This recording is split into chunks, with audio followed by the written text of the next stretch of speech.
Photo में PM Modi ने ISRO chief के सिवन को हग किया था 2019 में। और ये तब किया था जब लैंडिंग के समय चंद्रयान का कांटेक्ट लॉस्ट हो गया था, वो क्रैश लैंडिंग किया था। इस दिन पूरे देश को बहुत ज्यादा दुख हुआ था। उस टाइम जो यान गया था, उस चंद्रयान में एक लैंडर था जो कि क्रैश लैंड किया था और एक ऑर्बिटर था, और वो जो ऑर्बिटर था वो आज भी चांद का चक्कर लगा रहा है। तो इसरो ने अब ये अनाउंस किया है कि उसी ऑर्बिटर का कनेक्शन अब चंद्रयान 3 से स्टैब्लिश हो गया है, यानी वो आपस में टेक्निकली कनेक्टेड हो गए हैं। और इस कनेक्शन के बारे में एक बात जानने की है कि ये कनेक्शन 2 वे हुआ है, यानी ऐसा नहीं है कि ऑर्बिटर ने चंद्रयान 3 को हाय बोला है या फिर चंद्रयान 3 ने ऑर्बिटर को हाय बोला है। असल में दोनों ने एक दूसरे को हाय बोला है, यानी दोनों 2 वे कम्युनिकेशन हुआ है। इसरो ने ट्वीट किया वेलकम बडी के साथ, वेलकम दोस्त, ये कहा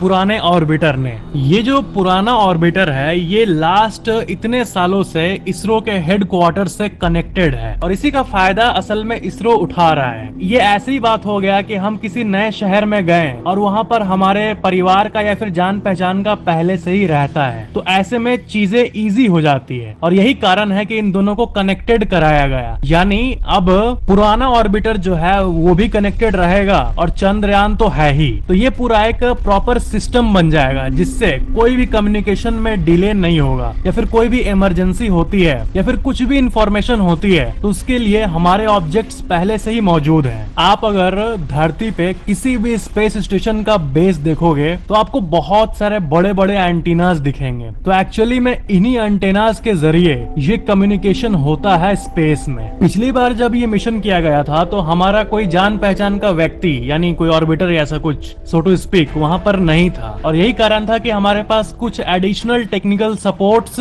नहीं थे उस टाइम। लेकिन इस बार चीजें अलग है। इस बार तो कई देश भी इंडिया का मदद कर रहे हैं इस मिशन में। इनफैक्ट नासा भी मदद कर रहा है इस मिशन में। इतने सारे इन्फॉर्मेशन के बीच में मैं इसका नाम तो बताना भूल ही गया। इस पुराने ऑर्बिटर का नाम है प्रदान, PRADAN। और जिनको नहीं पता है, जो लैंडर लैंड करेगा उसका नाम है विक्रम, आपको पता ही होगा। और इसके अंदर से जो गाड़ी निकलेगा, जो मस्त क्यूट सा चक्का वाला गाड़ी निकलेगा, रोवर, उसका नाम है प्रज्ञान रोवर। ये मिशन इतना इंपॉर्टेंट इसलिए है क्योंकि इंडिया अब चौथा कंट्री बन जाएगा आफ्टर अमेरिका, रशिया और रिसेंटली चाइना।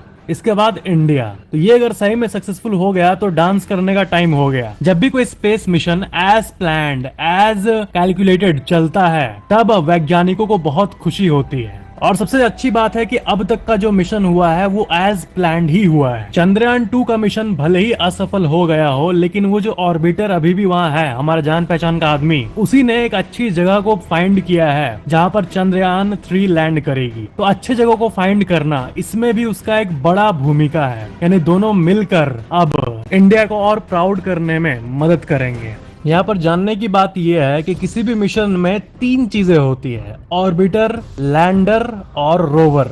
ऑर्बिटर जो है वो ऊपर रहता है चांद के ऊपर, और वो नीचे धरती पर हेडक्वार्टर में मौजूद, यानी वो पार्ट जो कि लैंड करने में मदद करता है। किसको लैंड करने में मदद करता है? रोवर को। फाइनल जो है ये सब इतना कुछ इसलिए हो रहा है, ये मिशन आखिर इसलिए किया जा रहा है ताकि ये जो रोवर है, बस एक छोटा सा रोवर उतर जाए चांद पर, और उतर के वो सूरज के शक्ति को लेके, सूरज के एनर्जी को लेकर वो अपने आप को सेल्फ पावर करे और वहां पे चल पाए। कैसे चल पाए? धरती के कमांड से चल पाए। धरती से रियल टाइम में कमांड को सेंड किया जाएगा, रोवर उसको एक्सेप्ट करेगा और एग्जीक्यूट करेगा, और ऐसे हमारा एक ऐसा टूल चांद पर होगा जिसको कि हम रिमोटली कंट्रोल कर पाएंगे। तो यही गोल है इस मिशन का, और इसी के लिए साइंटिस्ट्स इतना मेहनत कर रहे हैं। जब लैंडिंग होती है और वो क्रैश लैंडिंग होती है, तब होता ये है कि अंदर का सारा इक्विपमेंट ब्रेक हो जाता है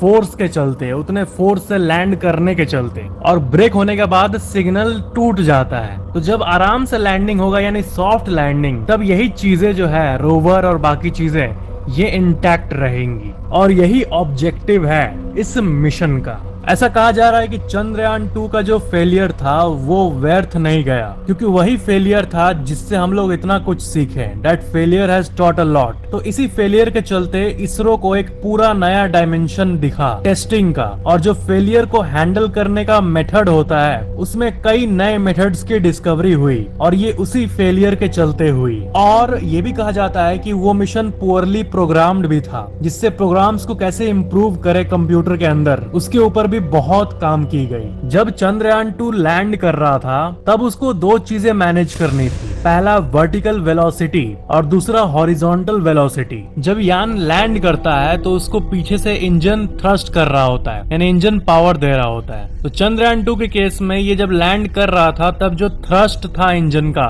वही बहुत ज्यादा हो गया था। तो यही सब चीजें जो रॉन्ग हुई थी उसी को करेक्ट करने का तय किया गया चंद्रयान 3 में। और आप